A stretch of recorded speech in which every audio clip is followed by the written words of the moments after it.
Hi, good evening, everyone. Thank you so much for joining us. Uh, I think the topic for today is something which we talk about probably once in a year, but I think the action around it or the incidents around it continue year long. So maybe we should be talking a little bit more about it, but of course we end up doing that only once a year in the name of Elder Abuse Prevention Awareness Day. So June 15th is considered to be that. In fact, I was just reading a report which was released by HelpAge India today, which was talking about they have done a survey across women. It's specifically focusing on women, and they've surveyed some 7,911 women from both rural and urban areas across 20 states and union territories, including metro cities. And they found that many women actually do not report abuse to the police. And 53% of the older women said that they do not feel financially secure. And physical abuse, that too by family members, was reported by 50% of the victims, and which was followed closely behind by disrespect, which was about 46%, emotional and psychological abuse, 40%. And they say that in most cases, it was sons who were the perpetrators, almost 40%, and 31% as other relatives, and 27% as daughters-in-law. And this is a number which is talking solely about elder abuse faced by women in India. And the report is called Women and Aging, Invisible or Empowered. So I think in the light of this, the topic that we have for today with Mr. Shiv Kumar, who's a senior advocate with Karnataka High Court. He has had sessions with us. He's done sessions for us even previously. And he comes with 50 years of experience, and he has been working in the field of elder care. And he was instrumental in setting up the elderly helpline in Bangalore with the Bangalore police. He is a very, very active mediator. In fact, he conducts trainings for mediators as well. And he's a very popular and a well-known mediator. In fact, most of his time these days goes in mediation. He was also, part of the team which authored a draft legislation around national maintenance law and stuff. So thank you, Shiv, for coming here, for being here again. And I think being a certified mediator, both in family and commercial law, and the amount of work that you do, I'm sure you are in the thick and thin of conflict all the time among family members and otherwise. We do know that you do find time sometimes to do theater as well, but I guess mediation is the thing which keeps you busy all day long. Am I right in saying that? Yes, you are. Yes, you are. Yeah. So today's topic, which you and I decided on, was on conflict, communication, and abuse. And I think the intention with this topic was to kind of understand what conflict is all about, what abuse is all about. And the intention here is to understand conflict, what leads to abuse, and how communication can be used as an effective tool to kind of navigate through this and maybe find a solution as well. So Shiv, over to you, and you can talk to us through it. So the just solution. Thank you, Nidhi. It's always a great pleasure to be with the same set of people. It's so lovely to see you guys on screen. And thank you, Nidhi, again for one more opportunity to hold forth whatever views I have on this. I have been in the elders field for close to 20, 25 years now. Therefore, I think, and been in the field of mediation, dealing with conflict, dealing with communication for over 18 years now. So I thought maybe, as Nidhi pointed out, we could merge these two, integrate these two subjects, and somehow relate it to the concept of, or the points of view relating to abuse, and see where we go. This is what we would be talking about today. I would be dividing this presentation into three specific parts. One would define for you what generally the law considers as abuse. The second part of the presentation would look at conflict as a source of abuse. And the third part of the presentation would look at one of the skills that is so essential to avoid conflict, to deal with conflict, namely communication. This is how it would go. And at the end of it all, we will integrate each of these modules and see whether it in totality can either reduce or mitigate or prevent abuse. However, before I begin, there are a few points that I would like to share with you. Some of the perceptions. Until a couple of years ago, this event on June 15th was known as World Elder Abuse Day. I think, and a couple of years ago when I was with Nightingales, I pointed out to them that you can't celebrate an Abuse Day. You will necessarily have to celebrate an Abuse Prevention Day or an Abuse Awareness Day. So it's thanks to Nidhi, the whole structure has been changed, the title has been changed. It is no longer World Abuse Day. It is World Elders Abuse Prevention or Awareness Day. That's point number one. Second, as Nidhi pointed out to you, most abuse of all kinds happen within the family, the closest of family. Rarely do you find abuse happening outside of the family.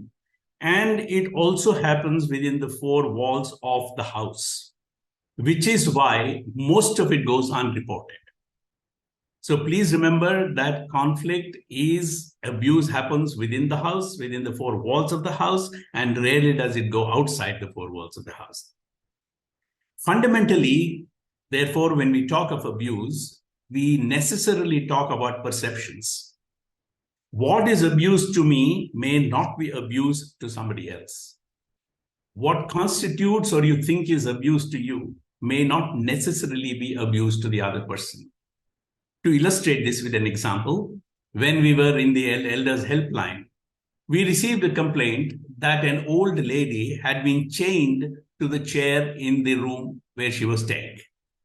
So we assumed that it was a case of gross abuse, sent the cops there.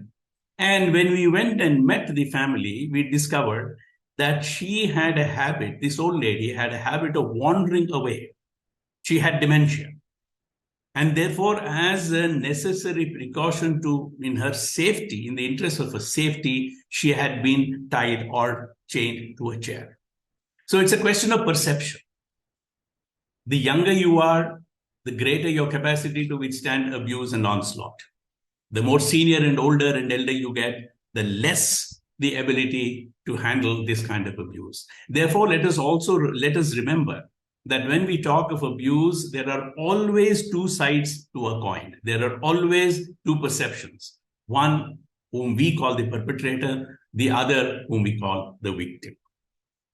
So keeping this in mind, let us try and understand what we generally understand as abuse, what the law understands as abuse.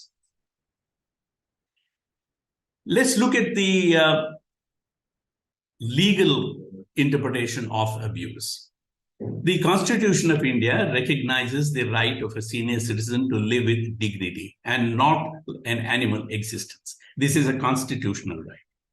Therefore, any conduct of any person which tends to lower the dignity of a person, of a senior citizen, will constitute elder abuse. The second one is about financial abuse. How does this happen in most households? It happens by the younger generation or the son or the daughter or the son-in-law or the daughter-in-law controlling the dispersal of finances that belong to the senior, or using the funds that belong to the elder. Let's say there is a pension coming in. Let's say there is some kind of money coming in every month due to interest that from the investments that you've made. Any act which tends to control the manner in which a senior spends that money or uses that money will constitute an abuse. How many of you are Kannadigas? I do not know, but one of our famous humor artists called Beachy writes in Kannada. He writes in Kannada. The translation reads that if you find a household where a senior elder member of the household is being looked after with love, care, and affection, be sure that that person is receiving a handsome pension. This is what he says in Kannada, which is so true. So remember that financial abuse also means controlling or using your finances.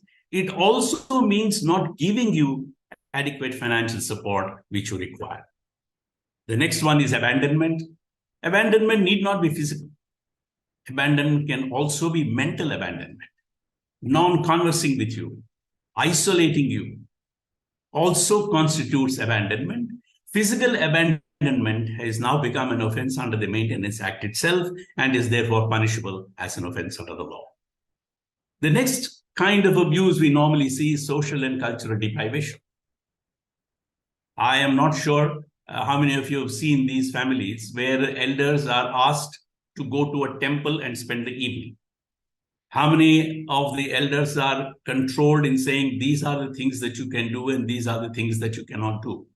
You're not fit to go and meet my friends. You're not fit enough, you're not presentable enough to come into the room where my friends are sitting. Wherever there is an conduct or an act of omission or commission that results in deprivation of a social cause for you or depriving you of cultural inputs that you want to do, it constitutes abuse. Of course, there are limitations to this. You may say, I would like to walk to Chaudhaya Memorial because I want to listen to music. There is a physical impossibility of your walking to Chaudhaya, and therefore a restriction that is placed on you saying you will not be able to go there does not constitute cultural deprivation. But given all other things being equal, any act or conduct which prevents you from making a choice as to what you should do culturally or socially will constitute elder abuse. Deprivation of food, clothing, and shelter. This will not be applicable to you. But you will be surprised to know the number of households where elders are given 2 sets of clothes or 3 sets of clothes which are continuously repeated for use. Clothing is refused, food is refused. Now again, why is food refused? Because it is believed that the elder has outlived his usefulness to the family. An elder is considered to be a burden in terms of the limited economic resources of that family, and therefore there is deprivation or shortage of food and clothing and shelter. That will constitute elder abuse. Physical abuse, we know, we did not spend time on that. Even a slap, even a small pushing of a senior citizen will constitute an abuse. It need not result in injury to you, but it will still constitute abuse. Now, there is mental and emotional abuse. Remember that mental and emotional abuse occurs within the 4 walls of the home and not outside. The caregivers for you are at their best behavior outside of the home environment. The mental and emotional abuse arises within the 4 walls of the home. This mental and emotional abuse could be anything, starting from deprivation to abuse, to what we call scolding you, to depriving you of your basic necessities, to deprive you of social interaction with family. All these will constitute mental and emotional abuse, namely any conduct that creates within you tension and emotional imbalance and emotional hurt will constitute mental and emotional abuse. Segregation from the mainstream or home confinement. There has been a lot of study done on this, and it is found that senior citizens are generally made to remain at home. They are immobile. They therefore become dependent on going out to pursue their social or cultural pursuits. But due to various reasons, they are prevented from doing so, and therefore they're segregated from the mainstream of society. You have a fundamental right to enjoy mainstream society, to integrate with mainstream society. A deprivation of that by means of segregation from that society will constitute elder abuse. Worse is home confinement or confinement to a part of the home. A law or a code of conduct that insists or ensures that elders do not leave a specified area within the house, maybe a room, maybe a partition or dedicated spot, will constitute elder abuse. Compelling adherence to prescribed code of conduct. The boss in the house, maybe the caregiver says, these are the things that you can do and you cannot do. It interferes with the right of choice of a senior citizen to do or not to do things that he wishes to do. Therefore, if there is a compulsion to adhere to something as a rule that they lay down, it will constitute abuse. Denying the right to choose. The right to choice is a fundamental right again, whether you wish to do this or don't wish to do this. But if that right is not given to you and you're compelled to do something that you do not want to do, that you do not enjoy doing, then necessarily it constitutes abuse. Imposing restriction on movement. You will not get up from here. You will not go to that room. You shall not access this area. You shall not go to the children's room. You shall go only to a specified toilet, etc., etc., etc. All these are imposing restrictions which constitute abuse. Compelling elder to immediately transfer immovable property. God forbid, if you have property with you and you have a set of caregivers who comes through the family who is giving you care, any manner, any conduct that compels you or constitutes some kind of pressure upon you to transfer the property that you have to the children during your lifetime is abuse. You are entitled to remain in possession of immovable property and do what you wish to do with it as long as you are alive. Therefore, any conduct that compels you to transfer it either to the children or to the grandchildren, but the result is that you lose control over that property, will constitute abuse. Creating encumbrances over assets of an elder leading to loss. Let's take a classic example of your caregiver, your son or your daughter or some member of your family wanting to do business. And therefore, the bank requires a collateral security or a guarantor or a collateral security of your house. The youngster does not have a house in his name, a property in his name, and therefore he comes to you since you own a house, and that house gets mortgaged to the bank as security for repayment of that loan, which means the property becomes what we in law call an encumbered property. It ceases to be freehold property because the bank has a prior claim over that property. And if the business goes into a loss, the only thing that can happen is the asset that you have mortgaged to the bank will be taken over and sold, depriving you of your house. This also constitutes abuse, and I am making a special reference to this because this is the most common form of abuse that we have seen in my 22 years of working with the elder population. Denying medical attention or withholding prescribed care or treatment. If you have a headache, you are denied medical attention. Why? For various reasons. Maybe your caregivers do not have the time, maybe they do not have the inclination, maybe they do not have the wherewithal.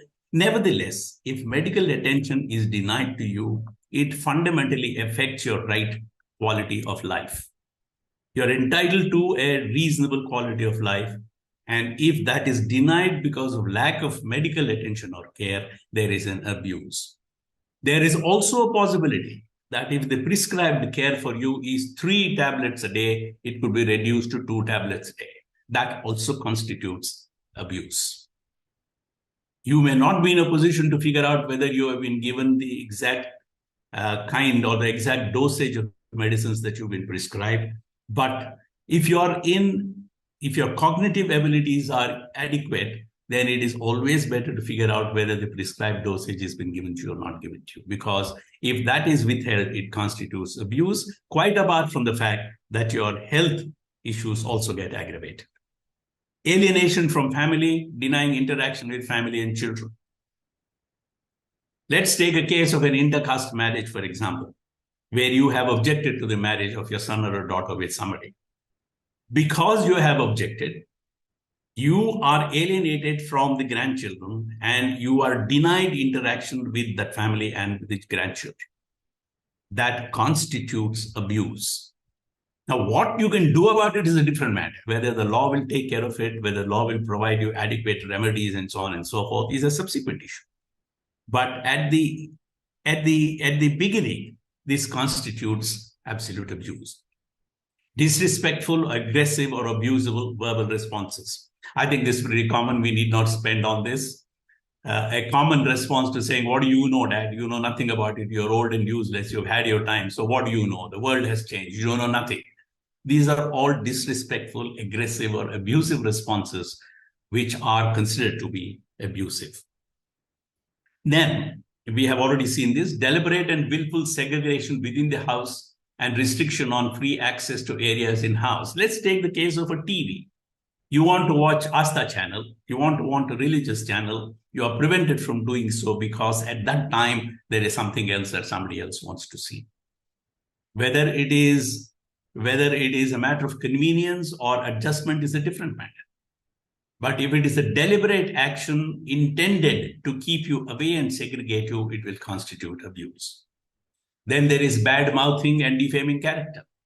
Spreading the word around that this elder is gone mad, that he is suffering from dementia, that he is suffering from loss of memory, that he has gone crazy, he is demanding things that we cannot provide. All this is, if you translate it into vernacular, you will get the exact meaning of it. But bad mouthing and defaming character is something that is also constitutes abuse. Tutoring children against the elders. I'm sure in your lives you would have seen, maybe not in your family, but in several other families, where children are tutored to say or not to meet the elder. He is not good for you. He teaches you wrong things. He teaches you things about God. He teaches you things about puja. These are only examples I'm giving you, because that is the belief you have in him. He teaches you how to be honest. He teaches you that it is pointless in being a bribe giver. These are all value systems that you would want to probably inculcate in your children, in their children or grandchildren. So tutoring children not to be in contact with you constitutes abuse. Harassment by continuous taunting and demeaning conduct. If you are constantly sitting in a room or in a house where you're being constantly taunted and teased, saying you're useless, you're not contributing to the household, you have lost your senses, you don't know what you're saying, you are outdated, you're an alien thinking man, this is harassment which constitutes elder abuse. Threats of being lodged at an old age home. This is yet another way of harassing a senior citizen, of an elder. At the drop of a hat, to say that if you do not follow the code of conduct that I'm prescribing for you, I will take you away and put you in an old age home. And this threat is most often used where there are properties and assets of the elders involved. But this is a live threat and it is happening day to day all over the country. You are taunted as having outlived your utility. You're 85 years old, you're 75 years old, you have finished with your life, you are no longer of use to me, you have therefore outlived utility, you are nothing but a burden on the limited family resources. These will constitute elder abuse. Now, having said that, having looked at what will constitute elder abuse, this is a very general overview and a bird's eye view that I'm giving to you. Within the four walls of a home, there may be hundreds and thousands of acts, either deliberate or unintentional or intentional, which to you will seem to be an abuse. If we go on listing it, we'll spend probably the whole day, because every household has its own secrets as to what goes on within the house. But these are generally what is called elder abuse. Now let's examine and see, why does abuse occur at all in the first place? Why should I abuse you? Why should your family abuse you? There has to be some reason. Why does a caregiver or a family member harass you? We believe that every abuse, the genesis of abuse is conflict. There is a conflict which gives rise to abuse. In other words, in Kannada, we call it Moola, which is the source. There has to be a source, just like there has to be a source of a spring or a river. There has to be the core from which abuse arises. Therefore, the core of abuse lies in conflict, and therefore it becomes necessary for us to understand what are the dimensions of conflict, if not in detail, at least a bird's eye view of what conflict is abuse. Abuse in its varied forms that we saw just now is manifestation of a conflict. If I'm in conflict with my senior, with my father, with my mother, then as long as I'm in conflict, I find newer ways to abuse you because I'm in conflict. So abuse is a manifestation of a conflict. It reflects in a variety of ways, but the core is conflict. It reflects, it shows itself in different ways. It manifests itself in different forms, either in a verbal form or in an emotional abuse form or in a mental abuse form or in any of the forms that we have talked about. But it is only a manifestation of conflict. Therefore, it is essential to identify what is the source of that conflict. Where is that conflict coming from? Why is that conflict coming from? This is the process that needs to be adopted at the end to ensure that the nature of abuse or the frequency of abuse of a senior citizen is reduced or at least mitigated, and it is not as intense as it otherwise would have been. So we as people, as a senior citizen, me too, I'm a senior citizen too, we need to identify the conflict. We need to identify the source and understand the source, deal with the source rather than the manifestation in which it is being made to you. Therefore, the point I'm making is if your family member abuses you and says you are a useless individual, you have outlived your utility, it is the manifestation of something deeper, of a deeper conflict. That conflict could be arising out of anything, as we will see, of a variety of things. But the point is, we need to understand that at the core, there is something else. The manifestation is a dispute. Understanding conflicts is critical to abuse mitigation, is what we saw. And when we resolve the core of the conflict, when we understand where the conflict lies, then it is possible, perhaps, to understand why the abuse is coming forth. Just as a bit of digression here, those of you who are believers in homeopathy and allopathy, if one has a headache, if you were to go to an allopatist, a doctor, he would probably give you a symptomatic treatment and give you a Dolo 650 or a Crocin or whatever. That takes care of your headache for the moment. It disappears. But if you were to go to a homeopathy, he will go to the core of it and say, why is your body behaving the way it is? He may look at your foot, he may look at your tongue, he may look at your ear. So the essential difference in homeopathy and allopathy is that allopathy treats the symptoms. Homeopathy goes to the core of it. It is the same analogy insofar as conflict is concerned. If there is conflict, do not treat the abuse, because abuse is a temporary phase. You can treat the abuse for the moment and go away, but the conflict will remain. And as long as the conflict, deep-rooted conflict remains, the abuse will come back in some form or the other, which you will not be able to handle at a later point of time. All right. Now, what are the triggers for conflict that we see? These are very, very obvious, and these would be probably you would have gone through this in your lives. Differences of ideas, opinions, values, ethical standards. You have lived in a different environment. You are a product of your environment. I am a product of my environment. Your children are a product of a different environment. And therefore, there are bound to be differences of ideas, there are opinions, there are value systems, there are ethical standards. What your son may have may be different from you. What his son or daughter may have will be different from their parents.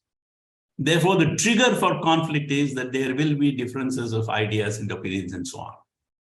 Then the next one is about differing opposing perceptions. What is a perception? A same thing, whether it's a material object or whether it is a code of conduct or whether it's an act of omission or commission, can be perceived in different ways by different people. It depends on what circumstances you are placed in. It depends on whether you're in a good mood or in a bad mood. It depends on whether you have had a bad illness the previous day or a bad headache the previous day and you're still suffering from the after effects. So when we talk about perceptions of conflict, we talk about a whole set of circumstances which guide you to coming to a conclusion which may not be right, but it is still a perception in your mind. Therefore, when there are two persons who have differing perceptions about the same thing, there is bound to be disagreement. If there is disagreement, there is a conflict. If there is a conflict, there is an abuse. An elder walks out of the house when it is raining, and the son or the daughter or whoever in your family says, "Why have you done this? Your no business to go out. Suppose you had fallen, then we would have had to look after you." His perception or their perception, you should play safe, be at home, don't risk your life outside. Your perception, I'm always careful. I have never fallen so far in 70 years of my life. I will be careful. I will therefore go for a walk.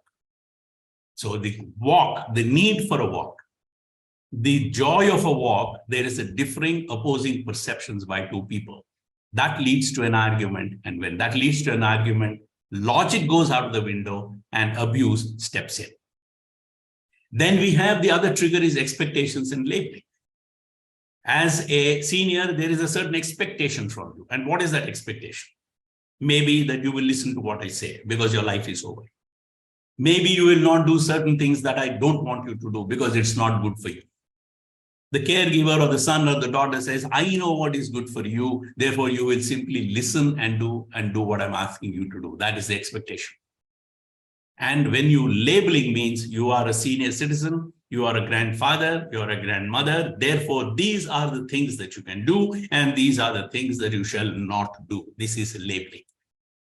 Therefore, once the caregiver or family members who are in a position to abuse you, label you as something, label you as being unreliable, label you as being sick, label you as being incapable of making choices, there are certain expectations that flow from that which lead to conflict and therefore to abuse. Lack of information or misinformation. The whole conflict may have arisen because you said something, he understood it differently. We move into an area of communication there, which we will do a little later. Opposing demands, differing needs, exaggerated demands. Your demand may be that I want to eat a benne dosa. I want to have butter with my dosa. Or that I want to eat 4 rasgullas today. Your sugar levels, you may be a diabetic. You may be an insulin-dependent diabetic. Your sugar levels may be 400. And therefore, your caregiver in your house may say, "This is not good for you. Do not do this." Now, that is perceived as an abuse because your demand is not being met. That is how abuse arises. And poor communication skills. Maybe you're not able to vocalize what you're saying. Maybe you're not able to be completely comfortable in communication. Therefore, a conflict is a power equation. Every one of us in a household, be it a senior citizen or an individual, is interested in control. Control plus authority. When I have control, I mean I have authority over you. And authority leads to resistance. If I choose to exercise authority over a senior citizen in my house, the senior citizen or elder will resist. Once there is authority versus resistance, there will be conflict. If there is conflict, there is going to be abuse. Now, the result of conflict is very clear. There is negative emotions. There's fear. There is hate. There is anger. There is suspicion. There is distrust. As a consequence of which, there is faulty and wrong judgment and provocative responses. Obviously, when you are hurt, when you are scared, when you are angry, and you're suspicious of the behavior of your own family members, your first response is going to be provocative and therefore leading to more conflict. We have one problem with conflict. There are two kinds of conflict in any situation. One is vocalized and non-vocalized. If both parties in the home, namely the senior citizen and the elder and the non-elder in the family, are able to vocalize and logicize and communicate the conflict that they are in, then it's easier to tackle it because you know what you're facing.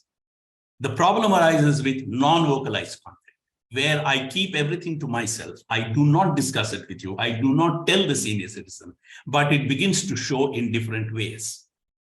I'm angry with my father because he has acted very angrily this morning.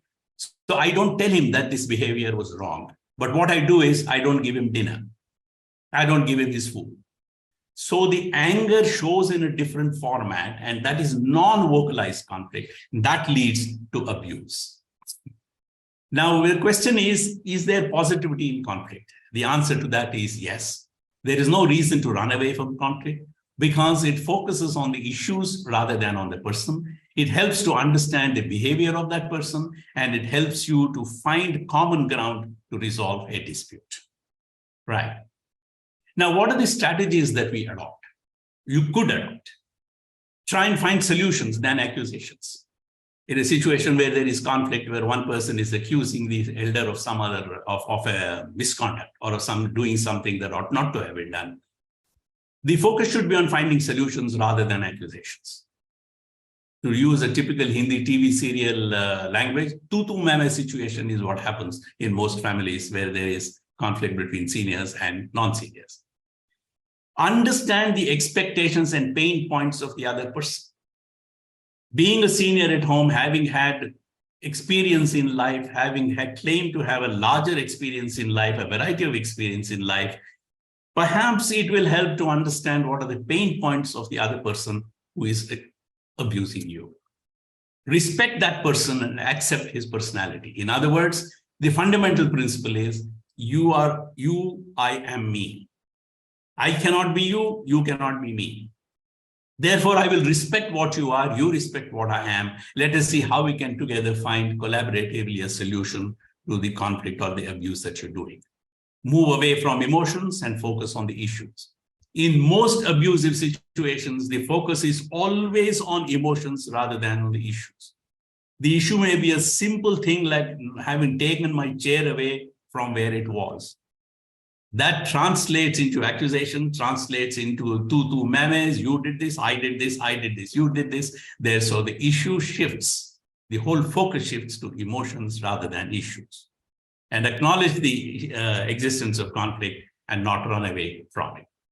So what are the skills that require for you to imbibe to see whether you could mitigate the abuse that is constantly bothering you? Communication skills, which we'll spend a little time on a little later. Active listening is one thing. We make a distinction between listening and hearing. Most of us hear. We do not listen. Now, listening means you listen with your mind, with your body, with your emotions. A totality of receiving information is called active listening, including the emotional quotient. The other skill that is required is to stop being non-judgmental. If we accept that there is something else equally plausible and possible, which is being reflected by the conduct of somebody else in the family, and not judge either the person or the conduct. When we judge a person, we say, you are bad, you are this, you are this. When we judge a conduct, we say, this is incorrect, this is immoral, this is unethical, this is not fair, etc. So being non-judgmental may help in creating a platform for a dialogue between the abuser and the abused, so that abuse is reduced. Empathy, as distinguished from sympathy. Empathy is a fact where you tell the person, I understand what you're doing. I'm sure all of you are pretty clear about the difference between empathy and sympathy. So empathy is what is required. Non-accusatory and no apportionment of blame. In any abusive situation, the moment we move into a situation of accusing each other of wrong conduct, the entire issue gets blown out of proportion, and therefore, consequently, inversely, the proportion of abuse increases. So if we are able to adopt a skill and imbibe a skill which says there'll be no apportionment of blame. When does apportionment of blame arise? It arises when there is the need to accuse a person rather than look at the issue. So this is one of the skills that you need to understand. Let's see what therefore we need is, what are the communication skills that we need? George Bernard Shaw, as you can see on your screen, has very succinctly said this. The single biggest problem in communication is the illusion that it has taken place. All that he says is most of us believe that we are communicating. Most of us sit happily and say, I am in communication with you. That is the biggest illusion today, particularly in an abusive situation or in a situation which has led to abuse of the senior citizen. Right. Now, what is communication? We'll go through this very quickly so that we can go through, have questions at the end of it. A communication is a message that is transmitted to another person with intent that the other one understands and interprets it in the same manner you send it. You say something to your family. You have sending a message to the family saying that I want this, my need is this. The person to whom you have sent this message must also be in a position to understand what you're saying in the same manner that you're saying. To take an extreme example, if you say, I want a cup of tea, and it is understood as saying that you want something to drink, there is a communication gap, leading to possible conflict and therefore to abuse. Therefore, the intent of communication is that it is a message. It is sent from one to the other with absolute clear intent that the person to whom you're sending the message understands it in the same manner that you have wanted that person to understand. Now, why do we communicate at all? Let's take a case of a family where there is a senior, where there are elders and there are non-elders. The objects of communication is to exercise influence over the other, obviously. The non-elder generation in your family would like to exercise control over you, influence over you. They may want to change your attitudes and reactions to a variety of situations within the family and outside the family. They may want to improve relationships.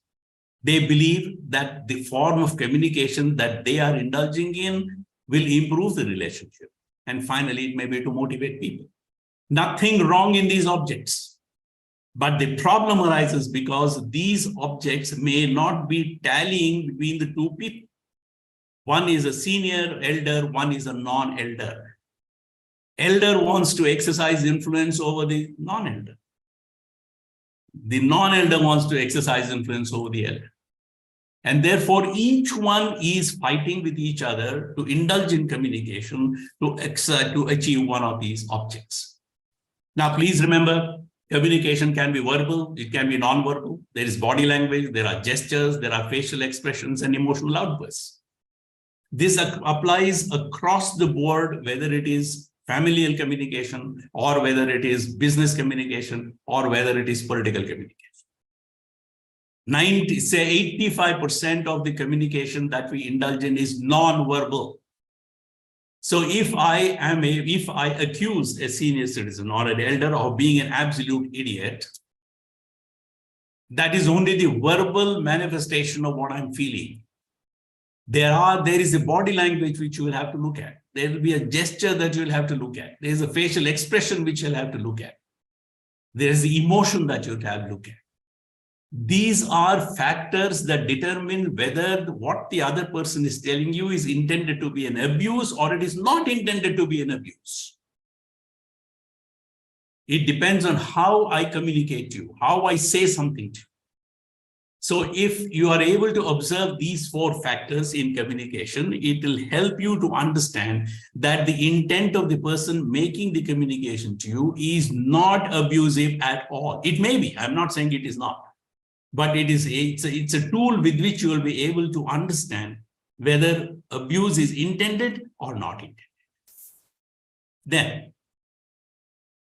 let us also remember that there are different standards of communication. There is no universal standard. For example, an elder in a home talking to his wife will be different from the way the same elder talks to his son.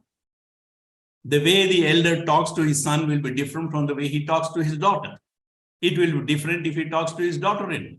It will be different when he talks to the gardener. It will be different when he talks to his grandchildren. So it is not a case where you have a universal standard of communication at all. And this lack of universal standard is what creates a conflict. And when it creates a conflict, you expect something from that conversation, from that communication. The non-senior or the family member expect something else from you in response, and therefore there is, in the absence of a common standard to understand each other, there is a conflict. Please also understand that communication is not the same as speaking or talking. In communication, you do not merely speak. When I sit and discuss a movie with my wife or with the son or with the daughter-in-law or with somebody else in the house within the family, I am not communicating. I am simply speaking or I'm simply talking. Kannadalli harte katte anta heltare. I don't know how many of you understand Kannada. Gossip. Go sit on a place, have a coffee, have a cigarette if you smoke, and simply gossip. That is not communication. That is simply speaking or talking.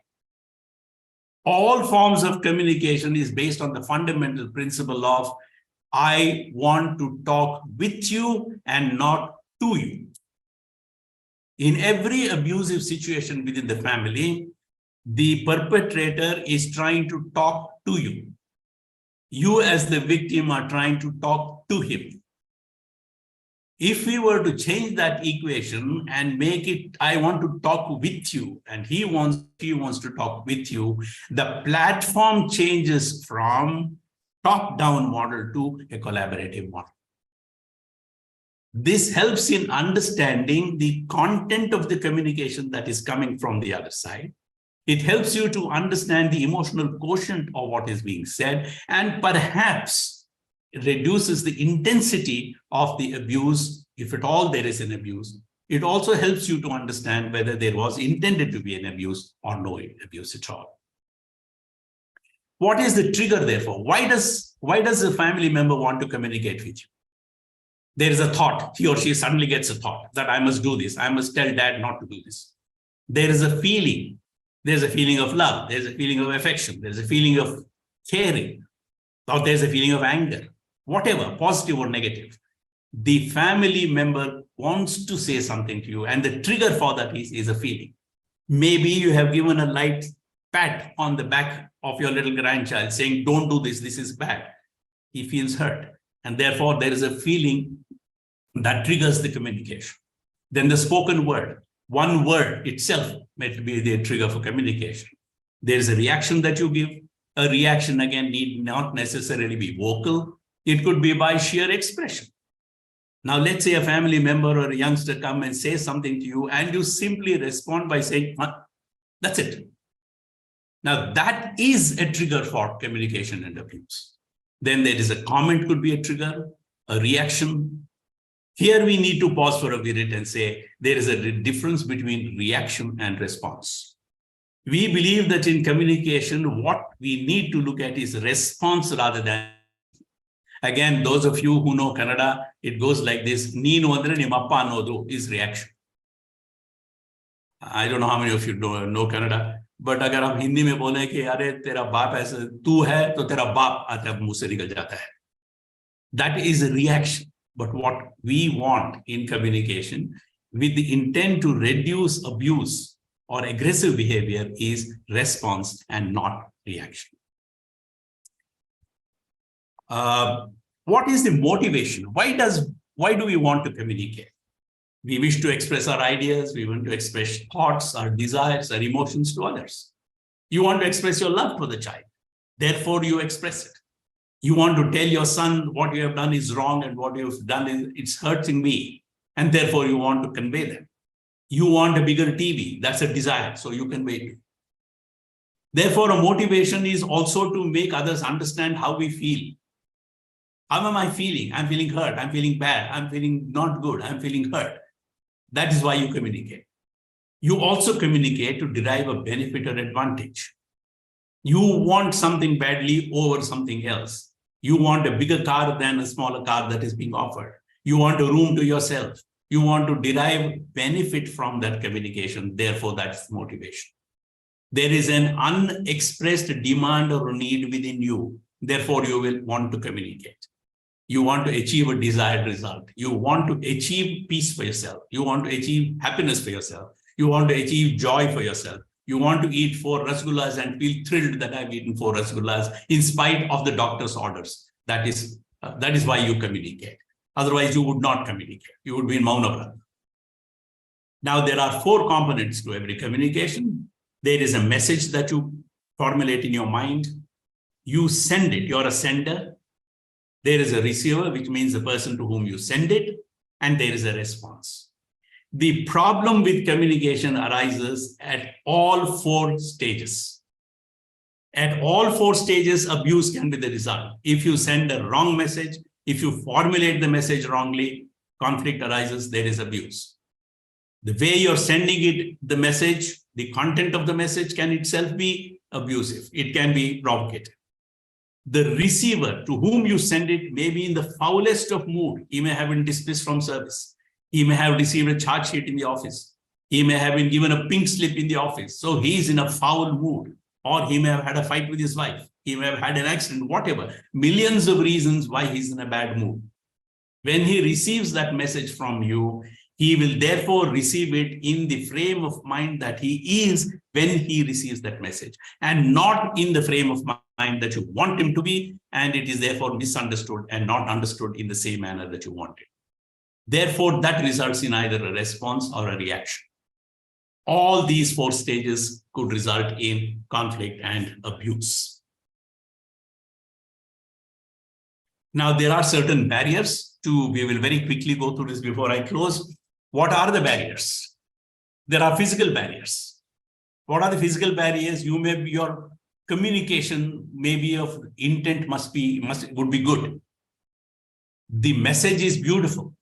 But because you are sitting in one room and your son or daughter is sitting on the first floor, there is a physical barrier to communicate. Whatever you shout may not reach, and therefore that is a barrier for effective communication. There is an emotional barrier. You may not like your son. You may not like what the daughter-in-law has done. You may not like what your wife has done. Therefore, there is a barrier there which prevents you from being absolutely honest in your communication. Cultural. You belong to a different culture, a different environment, a different bringing up, a different upbringing. That reflects in the kind of communication that you actually do to somebody else. Language. Your son may have married a Bengali. It may have married a person who does not know Kannada, who does not know English, who does not know Hindi. Therefore, there's a language barrier. You're not able to communicate. And when you're not able to communicate and language is a barrier, the obvious result is conflict. From that conflict flows abuse because it's frustrating. Then the barrier is need for dominance and control. The person sending the communication wants to be in absolute control of the situation. And therefore, that's a barrier. Poor listening skills. This may be physical, this may be medical, or this may be simply your personality is that, saying, I will not listen. I'll simply listen through one ear and discard it through the other ear. Data in, data out. And difference in perception and value systems. These are barriers. Why I'm spending time on this is to ultimately put an idea into your mind that everything that is said to you which appears on the face of it to be abuse may not be. And if you are able to use these strategies, understand what are the barriers that have come, it may not amount to an abuse at all. On the contrary, it may become a platform for you to converse and have a dialogue. So what are the skills? Active listening, we have done it. Listening with empathy. Understanding needs or demands of the other. Remember that if I am the abused, I'm the victim, and my needs are not being met, correspondingly on the other side, there is also a need or a demand that is not being met. And out of frustration, there is conflict, and out of that frustration flows abuse. So what do we need to do? What both parties in an abusive situation need to do is to understand and accept that there is non-confrontational but collaborative response is what matters. And separate the people from the problem. If your son is abusing you, the son is not bad. It's the issue that is bothering you. So let us understand what the issue is rather than branding people as bad or good or whatever you wish to use, terms you want to use. And avoid the I want to win approach. In most cases in family situations today, conflict arises because both parties, namely the perpetrator as we call them and the victim as we term them, want to win. They want to show that I am the winner. And therefore, a form of abuse is to show you that I have authority and I have won. And that is what creates problems. Thank you for listening. I would only conclude by saying that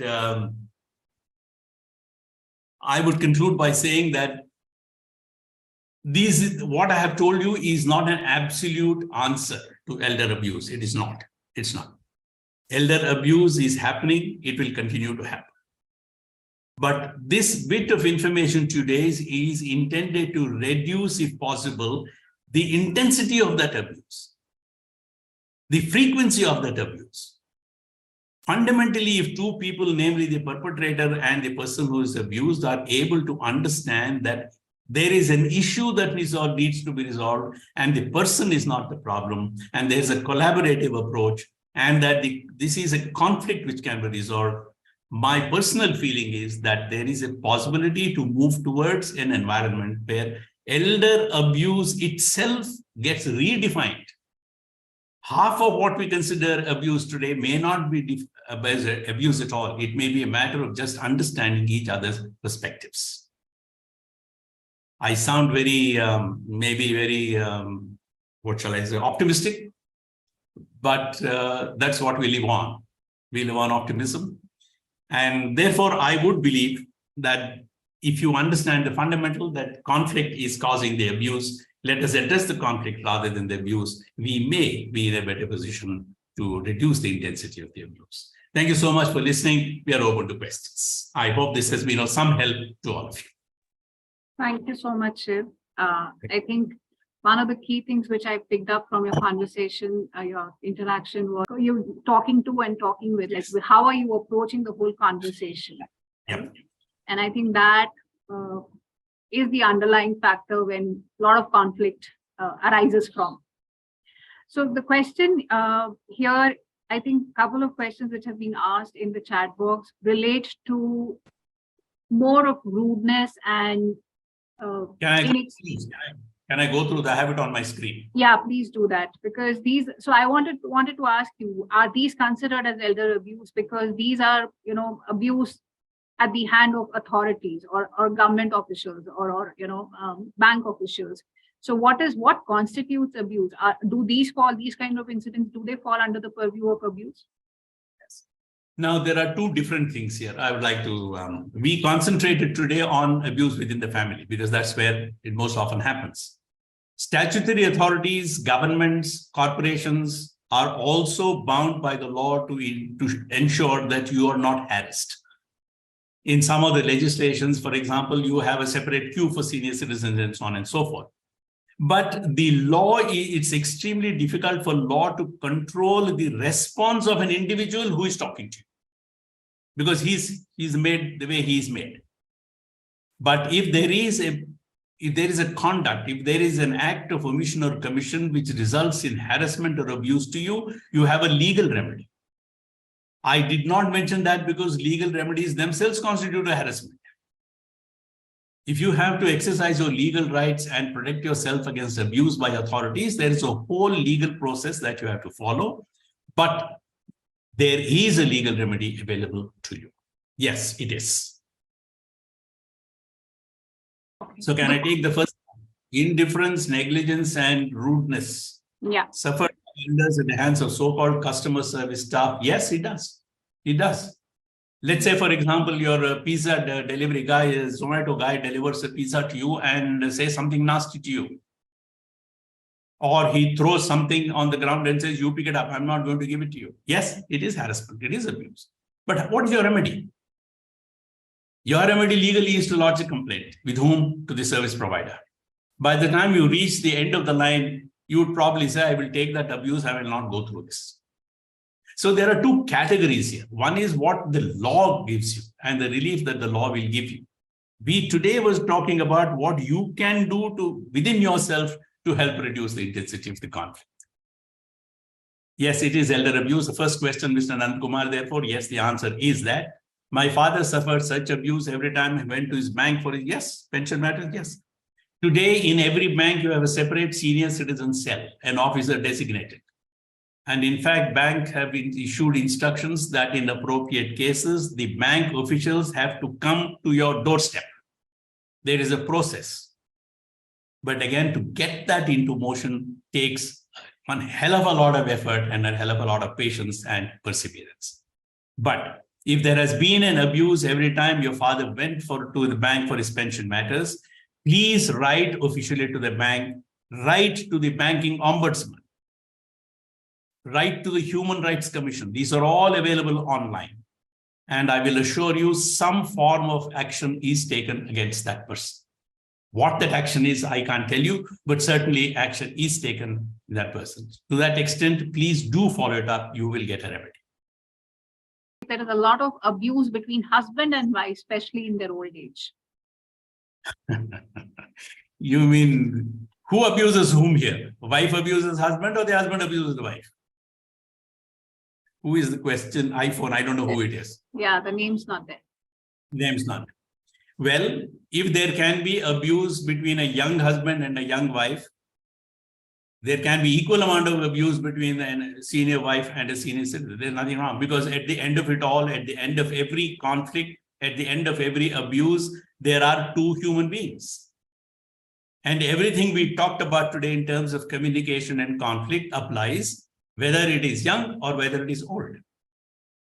Now, if there is a lot of abuse between husband and wife, get into the collaborative mode. Understand with each other or explain to each other what the meaning of conflict is. What is the meaning of communication? Ultimately, if nothing of it works, then you always have the court to get a divorce. I mean, that's a horrible thing to say in the old days, but then that's the legal right. Since there are no more questions, I just wanted to understand. So in terms of the recourse available, like how you said, it is important to make a distinction, whether it is abuse or is it really just a conflict which can be resolved through communication, right? But in case it reaches a severity where it needs to be reported, what kind of recourse is available to people? Can you just elaborate on that? There are two kinds of legal remedies. One is based on right, which means you have to lodge a police complaint if there is a physical abuse, if there is emotional abuse, if there is any kind of abuse. The abused person, the victim, has to lodge a police complaint in a police station. And the law will take its course in terms of seeing which section of the law can he be prosecuted for, and he will be issued a charge sheet. He will have to appear before the court and so on and so forth. That is the strict legal remedy. The other remedy are the helplines or the NGOs that are working in the area of conflict management, where the approach is not of exercising or validating legal rights of a person, but more of sorting the conflict which results in a more peaceful environment at home. Namely, community participation or community-based remedies. It's a very interesting thing that in Mangalore, I forget the name of that doctor, he's a human rights activist, I don't remember the name. As a part of the community safety measures, what he did was he created a WhatsApp group of each locality. And every morning it was made mandatory that every member of that group just send a message, I'm okay. And if message was not received from 1 or 2 or 3 persons, any number of persons, there's a whole group of people who used to land up in that house to find out what is going on. And that way, there were the level of abuse and the incidence of abuse dropped to practically zero. Because the victim in that house was able to confide in another senior citizen that there was emotional abuse, that last night, this is what happened, the previous night, this is what happened. And therefore, the collaborative process was set in motion, and it was possible for them to resolve that conflict at that point of time. These are the only remedies available as of today. Okay. Because we do not have a codified law. Even the Maintenance Senior Citizens Act that we talk about does not have a section which defines what is cruelty or what is considered to be abuse. We therefore have to fall back on the general law of the land. And that is where the problem is. Now you say dignity of life. Who will decide what is dignity? What you think may be dignity of life is different from what I may think of dignity of life. You may think eating in a 5-star hotel is actually your dignity of life. I may say, no, eating in a dashini is my style of life. But these are day-to-day occurrences which cause the conflict unless there is understanding through communication process that this situation can lead to a conflict. Right. I don't know whether I create. No, I think that was helpful. I have another question, because we do get a lot of queries where somebody may write to us saying that I want to report an elder abuse that's happening. It could be either somebody who's staying overseas and wants to report for somebody here, or it could be even about like, I am seeing it happening in my neighbor, in my neighbor's house.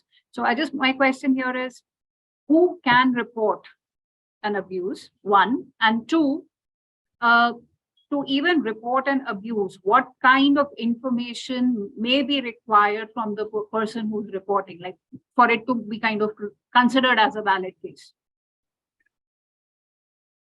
Technically, theoretically, in law, any person can report elder abuse, anybody.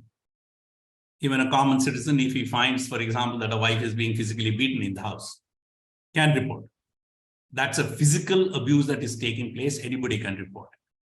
Let's contrast this with a situation where mental abuse goes on within the four walls of the house, where the wife is being shouted at, or the husband is being shouted at, or the child, the son or a daughter is abusing. The person who can lodge a complaint is the person who is abused, who is the victim. That is where the problem arises. That is why you find in the old Help-Age India report that it's not reported. Because the person who is abused is the one who has to lodge a complaint. And if that process is followed, they have to go back to the same environment, into the same house, and suffer further abuse. This is the whole chain which you have to break. And we do not have a situation in India where we have halfway homes or homes where you can give refuge temporarily to senior citizens who are abused, because it is the senior citizen's house. It is the elder's house. So two kinds of conflict. Any member of the public where he witnesses or sees or is aware that there is some physical violence going on, where there is bodily harm being caused, or where there is injury or threat of injury to the life and limb of the person, can report it. But if it is individual in nature, as I said, where you're being mentally harassed, where you're being said you're abused mentally or financially, then that person has to come and say, this offense has been committed against me. It is individual to that person. It is not a societal crime. But if in a bank, as that question was there, the father went and he was abused. If another person who witnesses that can lodge a complaint, yes, because it's happened in a public place. Yeah, it can be. Thank you so much. And is there any kind of evidence which is required to be submitted? At the initial stage, it is just a complaint. There can't be any evidence unless you are good enough with your video camera to record it on your phones and so on and so forth. In all these cases, inquiries are made and probability of that having happened is taken into account. There will be witnesses around. In a bank, for example, there may be 2 or 3 other people, but they must be willing to come and give evidence. And that's the other part of it.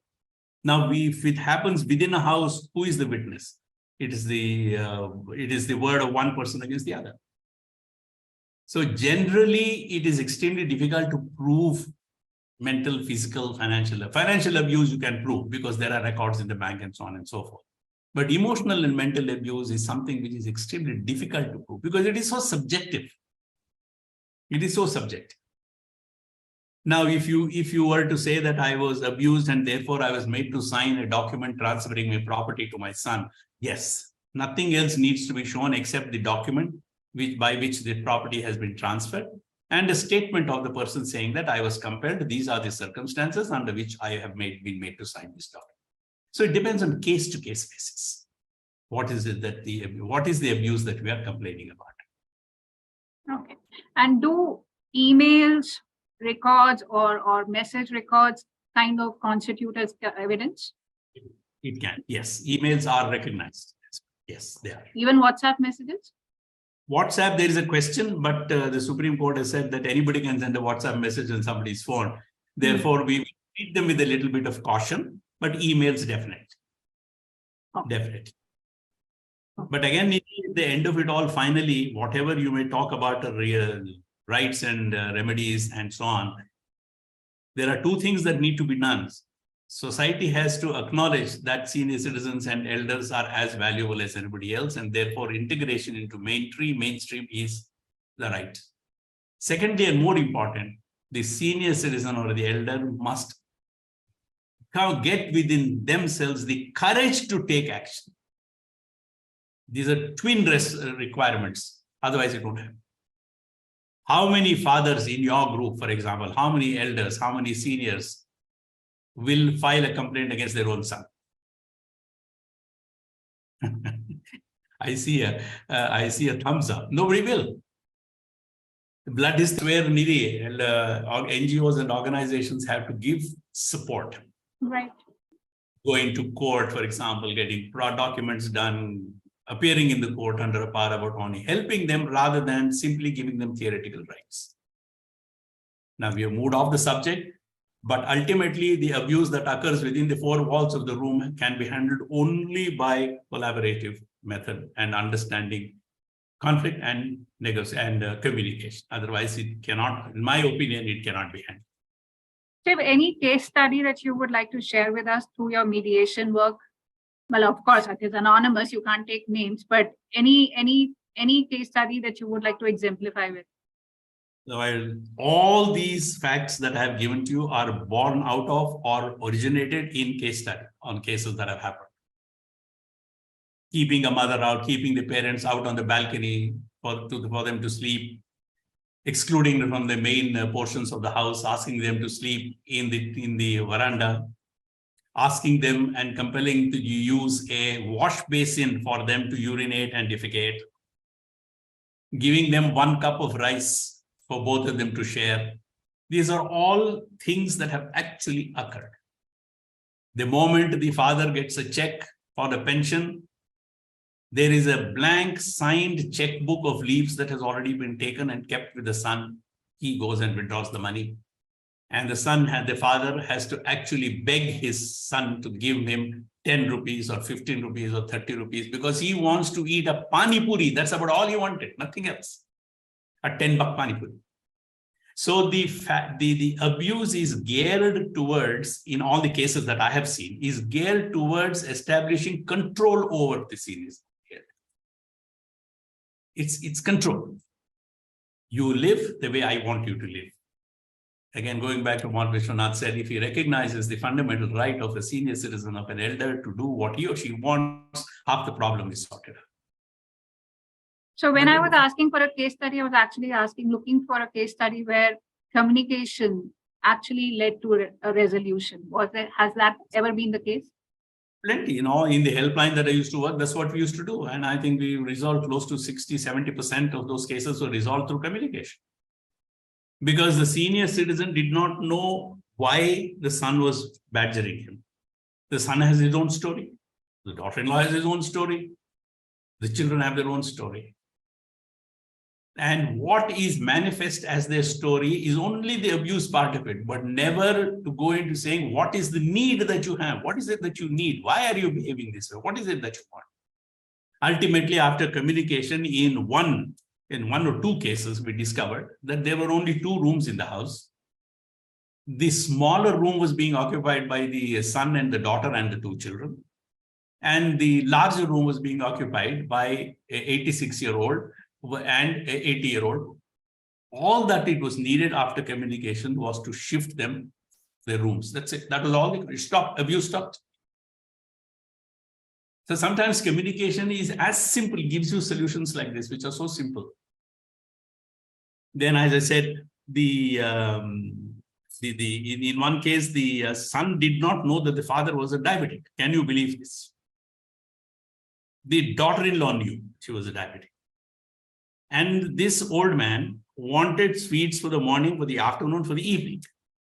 All times he had a sweet tooth. I mean, what can you do? You want to eat your sweets, you feel like eating sweets.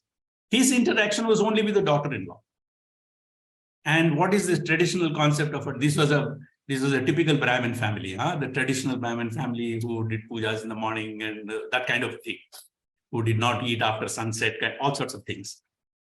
The father-in-law believed that the daughter-in-law was his slave, because in a traditional Hindu household, the daughter-in-law is naam ke vaste bahu ke ghar ki rani hoti hai, magar otherwise it is not.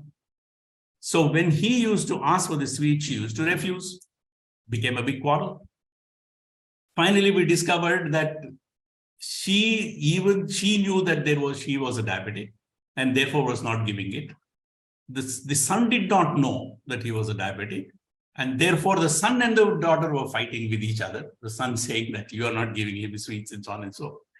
Things like this happen. Finally, we sorted it out by communication, by showing the records to the son that he is a diabetic, and showing by communicating to the father himself that it's not good for his health.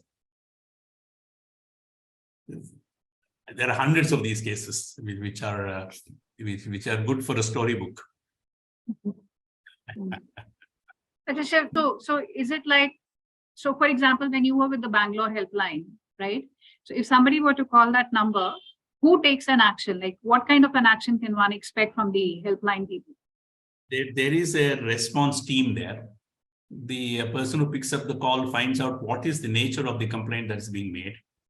If it is related to immediate requirement of physical assault and beating and so on, or being thrown out of the house and so on and so forth, cops are put into motion.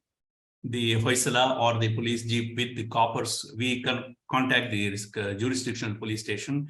They go, they rescue that person and temporarily at least lodge him or her in an old age home or one of those homes where they take them, and then come back to us. And the next day we start communicating and talking to them about why this has happened.